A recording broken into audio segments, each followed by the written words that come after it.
All right, so my name is Ronnie. I live in Portland, Oregon, and I am from Southern California originally. My family moved to Oregon when I was 10 years old. We moved to a really small town by Springfield, Oregon. Um, and that was a tough transition for me because I came from Southern California where things were a little more liberal and there was a lot more stuff for a kid like me to do. I was more interested in choir and drama stuff uh, when I came to Fall Creek is the town that we moved to. It was more like football and basketball and sports and stuff, and it was a hard transition to make. I think I'm more feminine than a stereotypical man, but I've always grown up sort of doing my own thing, and my parents were pretty supportive of me just being who I was. If that was playing with Barbie dolls and My Little Ponies, then that's what it was. But I also, no, it was just playing with Barbie dolls and My Little Ponies, but it was fun. And my parents were they were fine with it. At least that's what I thought. My sister is disabled, and my parents were always really lenient with me, I think, because with my sister, they told me once that they had to mourn the child that wasn't born. Like, the child that wasn't born died. Their perfect idea, their expectations for a daughter wasn't there. And although that they really loved Jamie, my sister, they had to come to terms with who she really was, And I think that with me, they really learned quickly how to just accept what is. And, nobody's childhood is perfect and stuff, but that's one of the things I really valued from my parents is sort of they let me be me, even though it was difficult at times and I didn't feel like I fit in. Because, I didn't do traditionally masculine things. I don't think I was overly effeminate. I didn't try to fit in that way. And there were consequences for that. It wasn't necessarily a positive experience for a really long time until I started to figure out, what do I like to do and sort of learn what brought me joy myself, because I couldn't really depend on sort of the status quo to bring me happiness. So I had to really seek it out myself. And it was hard, but I feel like, by the time I was a junior in high school, I really kind of got into my groove where I was riding my bike a lot, going on hikes, really enjoying the nature of living in the country, swimming a lot, hanging out with a few close friends that I had. My friend Eddie, we would go biking all the time and bike up to the lake by where we lived and swim. And we didn't talk a lot, but we had a lot of fun together. It was nice, and I feel like I really kind of figured out what I enjoyed and was true to that, and it was cool. And then my sexual identity is I'm gay, and I think once I turned 16, it was a fast progression where I realized that, okay, I'm really turned on by guys, but I sort of resigned myself to I think I'll just be single forever then. I could handle that at the time, but it was a fast progression. It was probably a month or something. I'm like, nope, I'm gay and I don't mind pursuing that and wherever that takes me. Although I didn't come out really early, I knew, and I think my parents knew too. I told my friend Eddie. His mother is very religious, and Eddie, his girlfriend at the time, and I were hanging out at his house, and his mother thought that his girlfriend and I were an item, and was talking to him one day, and he said, well, no, they're not together because he's gay.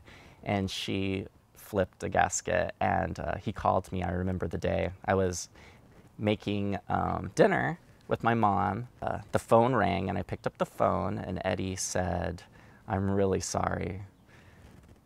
I got into a fight with my mom, and I told her that you were gay, and she's gonna come over there and talk to your parents. And I was like, in that moment, because I felt like at the time I wanted to keep it a secret. Not keep it a secret. I didn't want to talk about it because there really wasn't much to talk about. You know, I lived in a rural part of Oregon.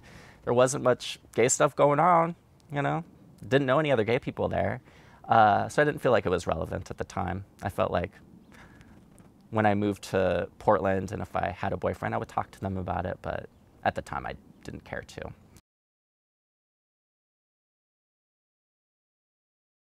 Like, I thought in my head, I'd rather tell them myself than have her tell them. So I got off the phone with him and I took my mother's side. I'm like, Mom, I have something to tell you. I'm gay. And she's like, oh, that's okay, you know. I sort of knew already, which is not something, I don't know, you want to hear, I guess, because I thought I was doing pretty good at hiding it, but I guess not. And she's like, we love you anyway. And I knew that that was the answer that I would get, but still, it was really nerve-wracking. And I just said, you know, and I don't really want to talk about it because there's really not much going on, you know, to talk about. That's not the totality of who I am. It's just a small part of this part of me. And that's sort of the least of my worries at that point. It's like, what do I want to do with my life? Who am I?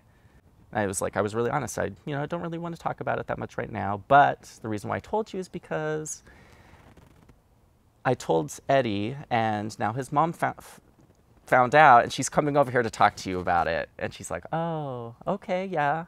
And I was like, and I don't want to be in the room when this is happening. I want to go to my room. And she's like, that's fine. So they ended up, I don't know what they exactly talked about, but I think she felt I was out of control and wanted to have a heart-to-heart with my parents to get me under control. And, but yeah, and that was that experience. And it wasn't negative, but it was kind of an interesting push to kind of push me out of kind of being closed off with my parents. And although at the time it was mortifying, in retrospect, it was a positive experience. Having that, although I knew what would happen, it was still scary. It was still scary to, you don't really know. That was that, and we didn't really talk about it much after that. I don't know. It's good. I feel like I'm really lucky that I'm at a place of my life at 29. I have a pretty stable job that I enjoy. I'm liking where life is right now, and I find that I'm starting to ask a lot more existential questions like, what do I want to do with my life? What do I have to do to get to that spot? Questions of relationships. I've had a couple relationships in my life and they were good. And I don't particularly feel compelled to be in a relationship right now. I feel like I want to be more comfortable with who I am and be more comfortable interacting with other people and sort of realizing myself and not being out of politeness. I don't know what the word would be, but like changing myself in order to be appealing to them or to reinforce them. It's more like, who am I? What do I have to bring to the table? And being confident in that and not feeling like I need to reinforce other people or validate other people. I'm kind of learning this is me and that's enough.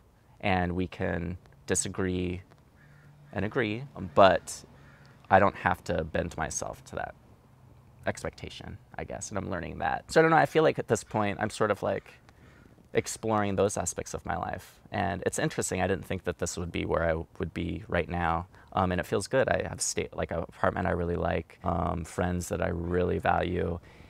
I don't think I could have imagined being at this point, like growing up in rural Oregon, that I would be living here, really being able to explore my identity, and not just in terms of sexual identity, just that's sort of lower on the list, I guess. I absolutely agree with that. I think it is important. I think that we owe it to everybody to live our truths, as difficult as that is. It's not easy to be who you are because it's really vulnerable. Like, you have to be vulnerable in order to do what you want to do and be who you want to be. And it's hard because, when someone criticizes that, it really gets down to your core.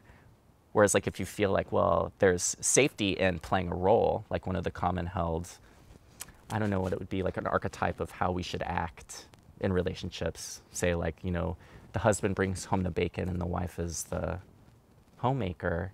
There's some comfort in those well-established roles, and to break out and really explore what it is to explore what you really want and break out of having a lot of examples, because I think we're at a point right now where it's becoming more obvious that you can break out of that mold and be successful and have a rich personal life, have a rich working life, and do what you want to do, like love who you want to love. And I think we owe it to be good examples for the people that come after us.